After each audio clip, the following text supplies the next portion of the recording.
We know very clearly the devastating effects of sin.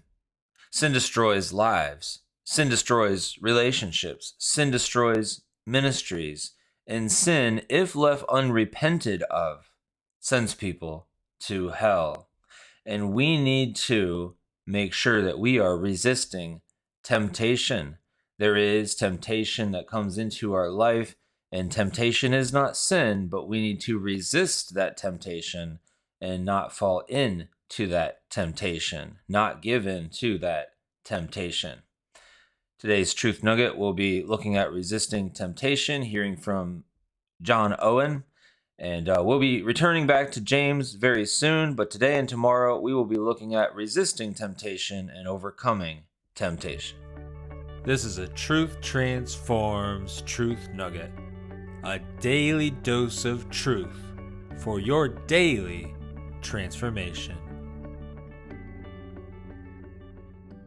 Welcome back to another Truth Nugget. Today we're going to talk about temptation, the importance of recognizing temptations that there are, looking to overcome temptation, and praying for God to protect us from temptation. I was reading a devotional here by Free Grace Broadcaster, and there's a sermon by John Owen in here. I'm going to read you a portion of that about temptation. First, we're going to go to the passage this is based on.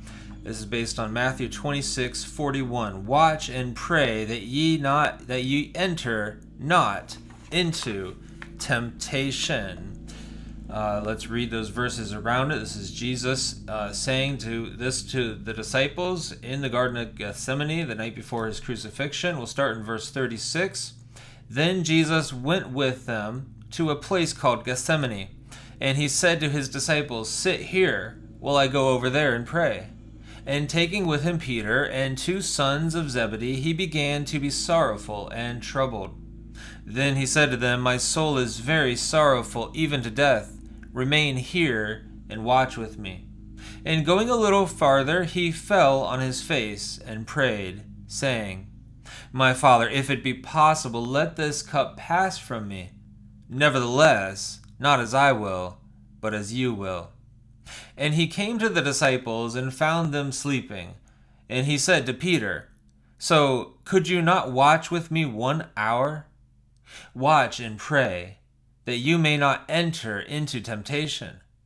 The spirit indeed is willing, but the flesh is weak." This is the portion that this devotional is based on, the one that I'm reading, and I'm going to share with you. Watch and pray that ye may not enter into temptation. We see that it's important to be alert. It's important to be prayerful.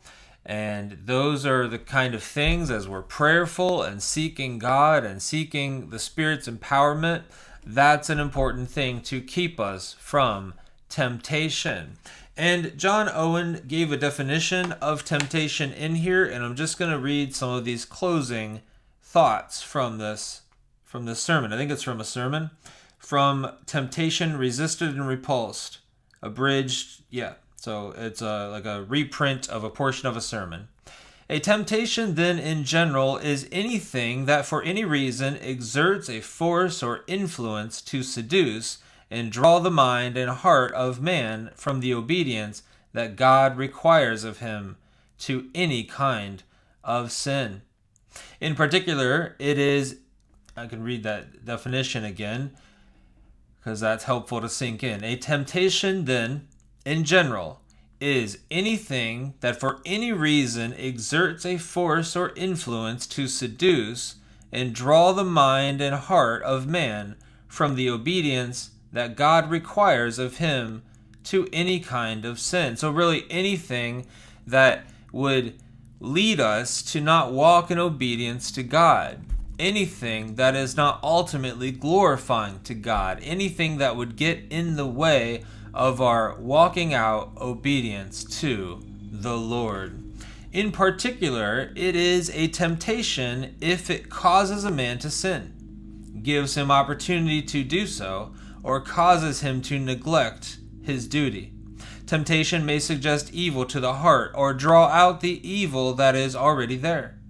It is also a temptation to a man if something is by any means able to distract him from his communion with God, or the consistent universal obedience that is required of him.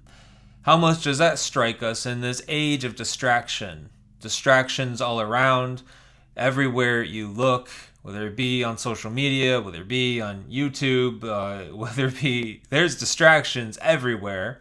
And there are always things there are always pressing things, good and bad, but things that are very pressing that need our attention.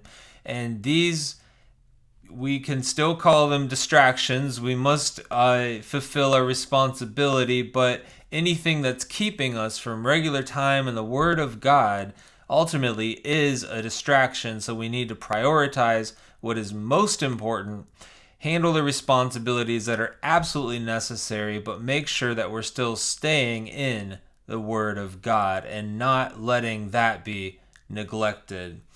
All right, let's move on. To clarify, I am considering temptation not just as the active force of seduction to sin, but also the thing itself by which we are tempted. Whatever it is within us or without us that hinders us from duty or provides an occasion for sin should be considered temptation. It could be business, employment, the course of one's life, company, affections, nature, corrupt purposes, relations, delights, honor, reputation, esteem, position, abilities, gifts, etc., that provide the opportunity to sin or neglect duty.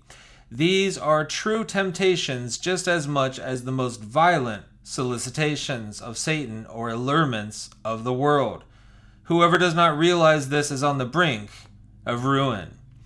Yeah, that's true. Anything that is out there that keeps us from our duty of communing with the Lord, spending time with the Lord, and walking in obedience to His Word, ultimately is sinful and is something that is a temptation, something that we can all fall into. We need to spend time with the Lord, and that is what will enrich us, delight us, and give us the food for our soul that we need. Well, I hope this was a blessing. Thanks for joining me for today's Truth Nugget, and I will see you in tomorrow's Truth Nugget. Well, I hope you enjoyed today's Truth Nugget, and I'd like to let you know about a resource to help with your devotional time. It's the Devotional Bible Study Guide, and it's a workbook to help guide you in your time with the Lord. There's room to journal. It's got prompting questions. You can find out more at preachingforgodsglory.org. There's a link in the description, and it's also available at Amazon. Be sure to look at the link below to find out more. God bless.